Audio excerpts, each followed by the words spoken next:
सारे passages solve करने की ट्रिक क्या है? मैवरिक अप्रोच की यहाँ पे आप जानबूझ के कुछ क्वेश्चंस जो आपको पता है कि नहीं होने वाले उनको आप वैसे ही छोड़ रहे हो। एक बच्चे की ये भी मेंटालिटी होती है कि मैंने ये पूरा पैसेज पढ़ा है, तब इसमें जितने भी क्वेश्चंस हैं मैं वो तो सॉल्व करके आऊँ। इट्स जस्ट दैट हम लोगों ने इतना टाइम पढ़ाया हुआ है तो वो एक्सपीरियंस काम आता है, तो हम लोग भी ऐसा ही करते हैं। क्योंकि अगर सॉल्व कर भी दिया तो नेगेटिव मार्किंग हो जाएगी। मेरे को अगर रिस्क टू रिवॉर्ड रेशियो देखना है तो रिवॉर्ड शायद मेरे लिए आगे है। तो ये ट्रिक एक ही मॉक में तो काम नहीं आएगी।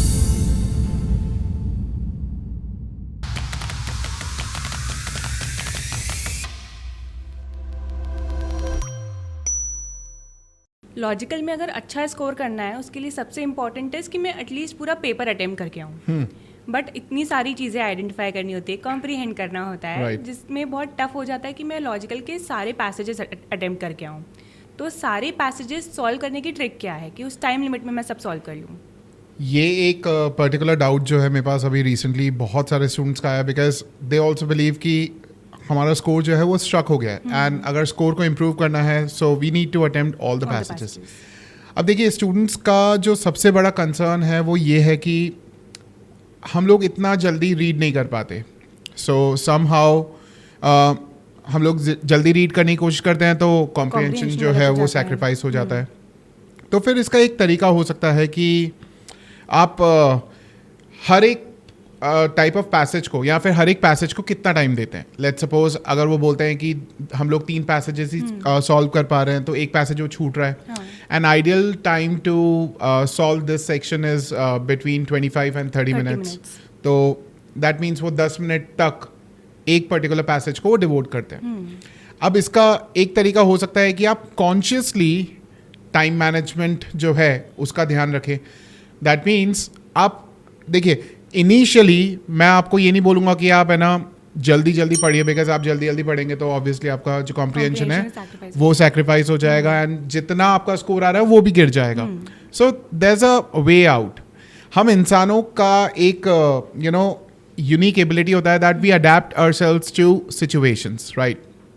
अब ये जो मैं आपको अभी बता रहा हूँ this is some people might think कि इससे फ़ायदा कैसे पहुंचेगा, they might wonder, but then ऐसा हो सकता है ना कि आप फॉर एग्जाम्पल आप 10 मिनट तक एक पैसेज को देते हैं and you are able to solve only 3 passages. तो हर एक पैसेज को जब आप सॉल्व करते हैं तो एक 2 मिनट बचाए। लेट्स सपोज मैं आपको बोलूँगा कि you reduce your time to 5 minutes, तो बहुत ज़्यादा हो जाएगा, right. And if I tell you to reduce your time by just 1 minute or 2 minutes, 8 to 9 minutes per passage. Manageable है, तो आपने एक पैसेज के ऊपर 8 मिनट बचाए। So you have watch, you are allowed to take analog watch there, right. तो आप देखो कि आपका अगर 8 मिनट हो गया, या फिर आप यहाँ पे भी जब मॉक सॉल्व कर रहे हो 8 मिनट हो गया, आपने देखा 2 क्वेश्चंस और बचे हुए हैं। Instead of solving those questions एक बार ट्राई करो कि क्योंकि वो टाइम ले रहे हैं, एक बार ट्राई करो उसको छोड़ो, move to next passage. Do the same thing. Instead of 10 minutes, devote 8 minutes. Save 2 minutes. Do the same thing for the third passage. And हो सकता है कि शायद 1 मिनट करके बचाओ, हो सकता है शायद 2 मिनट बचा लो, but then save some time on every passage that you solve. अब आपके पास end में additional time आया। मैं आपको ये नहीं बोलूँगा कि क्योंकि देखिए जो पिछले 3 पैसेजेस आपने सॉल्व किए, it took 9 minutes for you to solve every passage. अब आपने 3 या 4 मिनट बचाए, तो 3-4 मिनट में आप क्या सॉल्व कर लोगे? सो रीड, जस्ट रीड करो एंड उसको छोड़ दो उस पैसेज को। This clearly shows that you are trying to advance. मैं आपको अभी क्वेश्चन सॉल्व करने के लिए नहीं बोलूंगा, एटलीस्ट 2-3 मॉक इस तरीके से करो। वहां पे ऐसे क्वेश्चन छोड़ दो जिनके ऊपर आपको कंफ्यूजन हो रहा है। Do not devote your time, time बचाओ and devote that time to another passage. तो वहां पे जब आप रीड करोगे 2-3 मॉक्स ऐसे हो जाएंगे तो आप 4th पैसेज भी रीड कर पाओगे। So this is Maverick approach कि यहाँ पे आप जानबूझ के कुछ क्वेश्चंस जो आपको पता है कि नहीं होने वाले उनको आप वैसे ही छोड़ रहे हो। So you are saving some time on every passage. वो टाइम आपको 4th पैसेज को रीड करना है। And once you start to feel कि 4th पैसेज भी अब आप कंफर्टेबली रीड कर रहे हो, एक क्वेश्चन और सॉल्व कर लो। Okay, so this way you will be able to reach the 4th passage. क्योंकि जो स्टूडेंट्स का रीडिंग अच्छा है वो तो यही कर रहा है कि हर एक पैसेज को वो कॉन्शियसली 6 मिनट दे रहा है या 7 मिनट दे रहा है, नॉट मोर देन दैट, क्योंकि 2 मिनट तो हमारा OMR भरने में भी जाता है।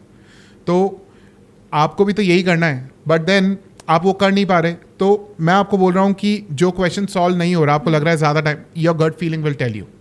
तो जो क्वेश्चन आपसे सॉल्व नहीं हो रहा, उस पर्टिकुलर क्वेश्चन को आप छोड़ दो, ये बोल के कि भाई डिफिकल्ट है, नहीं होगा। you saved some time, devote that time to the fourth passage, and this should help you read the fourth passage as well.